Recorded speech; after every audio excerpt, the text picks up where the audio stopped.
Give me the f***ing numbers. Your rocks, brother. I'm way more than that, Hong Kong boy. I'm the motherfucker putting you down. I gotta go, Nick. You wanna go, O-Cee? Huh? You wanna go? Go, man.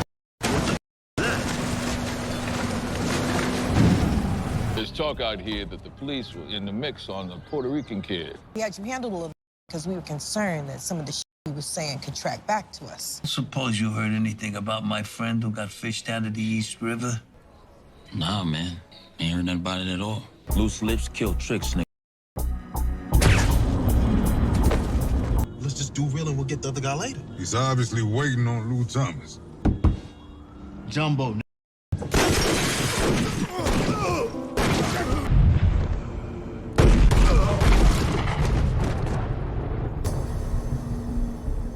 Now, see, this is exactly why they say you should leave the quiet ones alone and not push their buttons and try them like they not about it. Kenyatta and his homeboy really thought that they was going to talk crazy to Lulu in this episode, and he was just going to let that slide and not do nothing about it. Kenyatta and his homeboy really thought Lulu was soft. Kenyatta and his homeboy really thought that Lulu was soft and he wasn't about it. And now, Kenyatta and his homeboy is a pack, and they laying 6 feet under the dirt. But what's the deal with it, YouTube? What's good with y'all? I go by the name of DC, and in today's video, I'm going to be recapping Power Book 3, Raising Kanan Season 4, Episode 8, and let y'all know how I felt about the episode, as well as what I disliked about the episode. Now, before I do that, if you're coming across my channel for the first time, and you like power content like me, hit the post bell notification button to support the channel and to get updated on all content I post on my channel. Hit the like button to help the video get recommended across the algorithm, and leave any of your thoughts and theories that you have that you want to leave down below in the comment section, and y'all let me know how y'all felt about the episode and whether or not if you enjoyed episode 8.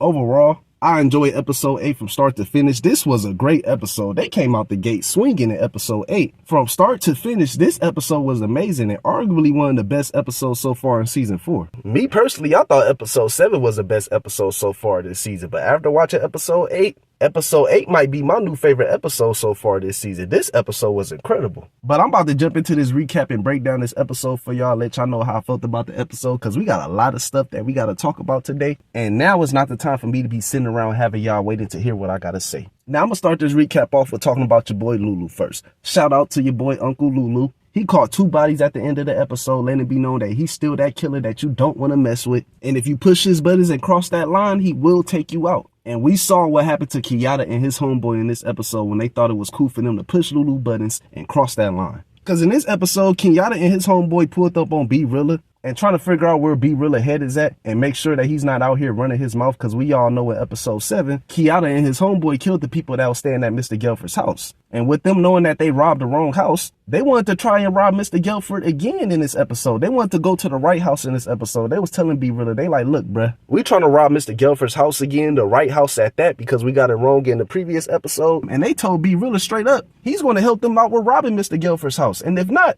they're going to kill him. And B-Rilla was trying to tell them that Mr. Gelford moved his money and he no longer keeps his money at his house anymore and he got a different crib and all this stuff. And they still wasn't trying to listen to him. Kenyatta and his homeboy wasn't trying to hear anything B-Rilla had to say. So with Kenyatta and his homeboy not trying to hear anything B-Rilla had to say, B-Rilla decided to seek help from Lulu in this episode, and he told Lulu about what happened in episode 7. And Lulu was pissed off when B-Rilla told him this. Lulu told B-Rilla straight up he a dummy. He actually called him stupid. And Lulu was right about this, because B-Rilla is stupid. Like, all he had to do was just sit back and be patient and just wait for the bag to come, but he ain't want to do that. He was so eager to get this money and he wanted to rob Mr. Gelford, and now he to put himself and Lulu in a messed up situation. So Lulu, being the problem solver that he is, Lulu went to go have a conversation with Kenyatta and tried to see if Kenyatta could leave B-Rilla alone. You know what I'm saying? Let it be known to Kenyatta that Mr. Gelford ain't got no type of money whatsoever, and that it's burnt out for them to try to rob Mr. Gelford again. And Kenyatta was just sitting there looking at Lulu like, why the hell is you even in my goddamn store trying to tell me what the hell to do?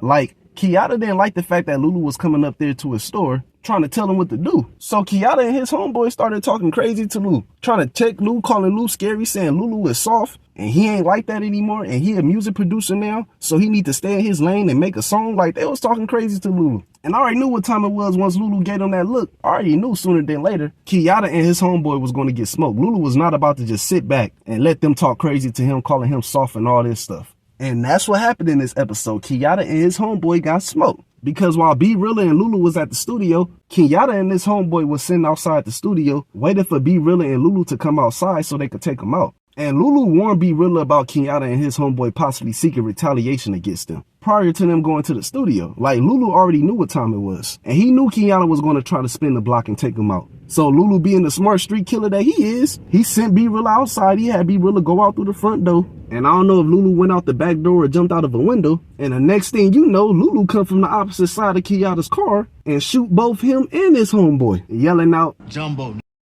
like, this scene was funny as hell, bro. Lulu really came out the cut and smoked Kenyatta and his homeboy like it was nothing. This was easy work for Lulu. Kenyatta and his homeboy really thought that they was gonna talk crazy to Lulu and he wasn't gonna do nothing about it. Like, Lulu really had to show people in this episode that he's still about it and he's not to be played with. Like, I don't understand why B Rilla and his homeboy thought that Lulu was just soft and that he's not about it no more. Like, they just don't know. Lulu is still that killer. Like Lulu said in season 3. We straight killers, yo. That's what we do.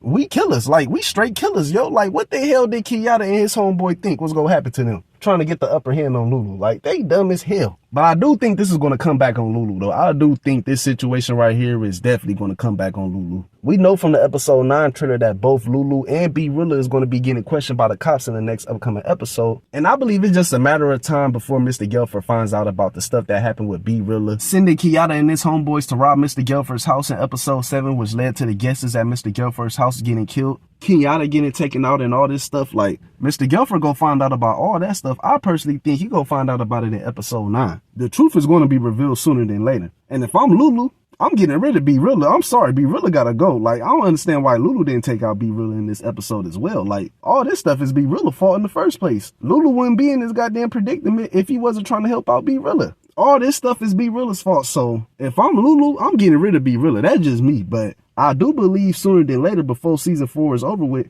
B Rilla is going to go back to jail. I'm predicting that B Rilla is going to get locked up again. I don't see him getting taken out, but that still could be a possibility. But I do believe his character will land back in jail before season 4 is over with. Now, moving on to Snaps and Pops, aka scandalous ass Snaps and Pops. Yeah, I'm calling them scandalous ass Snaps and Pops moving forward. We found out in this episode that Snaps and Pops was the ones that put out the hit on Famous. They the ones that put in the call to have Famous taken out by the police. Snaps and Pops did it. They was the ones that had Famous taken out. And they revealed this to us in this episode where Snaps and Pops met up with the dirty police officers that took out Famous. And Snaps and Pops let it be known to them that they not happy with the fact that word on the streets is that the police has something to do with taking out Famous. And Kanan is now asking questions, wanting to know who put in that call to have Famous taken out. And these dirty cops told Snaps and Pops that they was going to handle it and they was going to look into Kanan and see what he knows and whether or not if he suspects that Snaps and Pops has something to do with taking out Famous, as well as trying to prevent the truth from coming out. And the reason why they had Famous taken out is because they felt like some of the stuff Famous was saying when it came to him snitching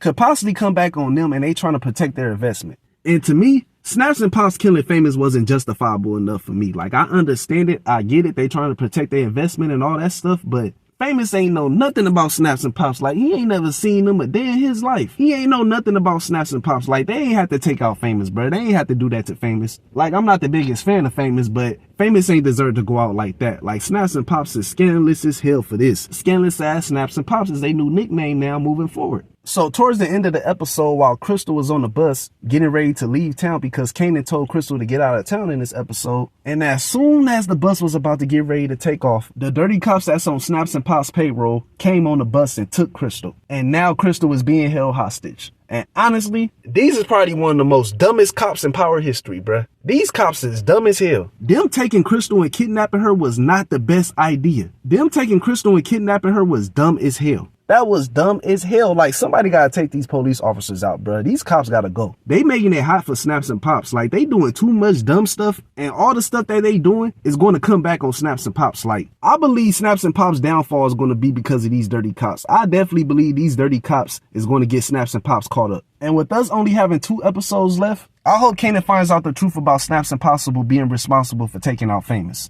I do believe it's going to happen, but we do only got 2 episodes left. And I wouldn't be surprised if this situation right here, with Snaps and Pops being responsible for killing Famous, rolls over into season 5. I hope not, because I want Kanan to find out the truth in episode 9, but I wouldn't be surprised if he doesn't find out about it, and they drag this situation out until season 5 and Kanan doesn't find out the truth about what really happened to Famous until then. Now, moving on to Raquel. We saw Raquel and Marvin go in the office in this episode and strike back against Unique and disrupt his operation in the streets. And by doing that was to take out Quan. Without Quan being around, Unique wouldn't have a connect and he wouldn't be able to make no type of money whatsoever. So Marvin killed Quan in this episode and he made it seem like it was a robbery. And I gotta call out Uncle Marvin on the dumb shit that he did in this scene, bro. Like, Uncle Marvin, my favorite character, but I gotta call out the dumbass shit that he be doing. Like, why the hell would Marvin take off his goddamn face mask, letting his identity be known to Quan? Like, Quan already knew who Marvin was. Marvin pulled off his ski mask and Quan like, oh, bro, you Raquel, brother. Like, I already know who the hell you is. And Marvin got upset talking about some, nah, I ain't Raquel, brother.